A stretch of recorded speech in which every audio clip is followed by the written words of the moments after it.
वेदाय नमः। द्वितीय भाग 20वां कांड सूक्त 51। हे ऋत्विजों, ऐश्वर्यवान इंद्रदेव स्तुति करने वालों को अनेक प्रकार के श्रेष्ठ धन से संपन्न बनाते हैं, अतः उत्तम धन की प्राप्ति के लिए जैसे भी संभव हो उनकी अर्चना करो। जिस प्रकार सेनापति शत्रु पर चढ़ाई करते समय अपनी सेना का संरक्षण करता है, उसी प्रकार श्रेष्ठ कार्यों में अपने साधन लगाने वालों को इंद्रदेव संरक्षण करते हैं। ऐसे साधन लोगों को तृप्तिदायक पर्वत के जल झरने के समान लाभदायक होते हैं। हे स्तोताओं, जो इंद्रदेव सोम यज्ञ करने वाले तथा स्तोताओं को सहस्रों प्रकार के इच्छित ऐश्वर्य प्रदान करते हैं, उन बलशाली तथा ऐश्वर्यशाली यशस्वी इंद्रदेव की वांछित संपत्ति प्राप्त करने के निमित्त प्रार्थना करो। जब सुसंस्कृत सोमरस उन इंद्रदेव को आनंदित करता है, तब वे संपत्तिवानों को पर्वत के सदृश विशाल पदार्थों का भंडार प्रदान करके उन्हें तुष्ट करते हैं। उनके पास अडिग रहने वाले तथा भली प्रकार फेंके जाने वाले सैकड़ों शस्त्र हैं। सूक्त 52। हे इंद्रदेव, जैसे जल नीचे की ओर प्रवाहित होता है, उसी प्रकार शोधित सोमरस सहित हम आपको झुकाकर नमन करते हैं। पवित्र यज्ञ में कुश के आसन पर एक साथ बैठकर याजकगण अपनी ओर से आपकी उपासना करते हैं। सभी को निवास देने वाले हे इंद्र, सोमरस निकाल कर याजकगण आपकी स्तुति करते हैं। सोमपान की इच्छा वाले आप वृषभ जैसा नाद करते हुए कब हमारे यहाँ पधारेंगे? धनवान ज्ञानी हे इंद्रदेव, हम आप से शत्रुनाशक सुवर्ण कांति युक्त गौ के समान पवित्र तथा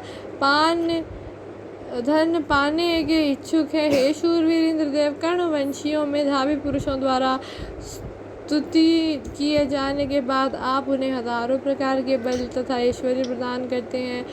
सूक्त 53। सोम यज्ञ में एक ही स्थान पर विद्यमान होकर सोमपान करने वाले अत्यधिक वैभव संपन्न इंद्रदेव को कौन नहीं जानता। सोमपान से प्रमुदित शीर्षाण धारण किए हुए इंद्रदेव अपनी शक्तियों से विरोधियों के नगरों को विनष्ट कर देते हैं। अपने ओज से विचरण करने वाले हमारे लिए सम्मानीय हे इंद्रदेव, आप इस सोम यज्ञ में पधारे। शत्रु की खोज में घूमने वाले मत वाले हाथी के समान रथ द्वारा यज्ञ में जाने से उत्पन्न आपको कोई रोक नहीं सकता। जो शास्त्रों से सुसज्जित युद्ध भूमि में स्थिर रहने वाले हैं, ऐसे अपराजय पराक्रमी वैभवशाली इंद्रदेव हमारी स्तुतियों को सुनकर दूसरे स्थान पर न जाकर इस यज्ञ में ही पधारे। सूक्त 54। ऋषियों या देवों ने सेना नायक पराक्रमी संगठित सेना से युक्त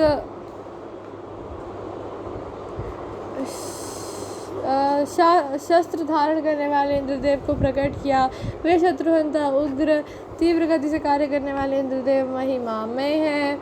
रेभादि ऋषियों याजकों ने सोमपान के लिए इंद्रदेव की स्तुति की। जब स्तोत्रंकर देव लोक के स्वामी बल एवं वैभव संपन्न इंद्रदेव की वंदना करते हैं, तो वे व्रतधारी ओज एवं संरक्षण साधनों से युक्त हो जाते हैं। नम्र स्वभाव वाले विद्वान रेभादि नेत्रों एवं वाणी से इंद्रदेव को नमस्कार करते हैं।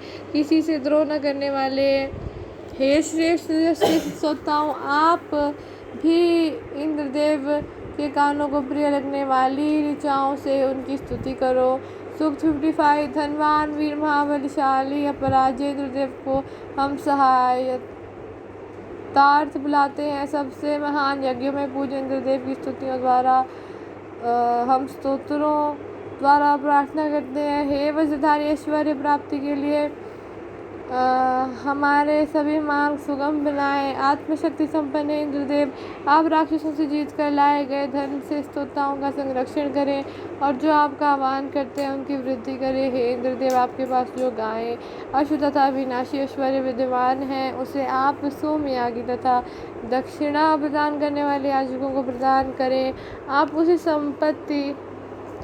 संपत्ति अर्जित करने वाले कृपण जमाखोरों को ना दे। ओम अथर्ववेदाय नमः।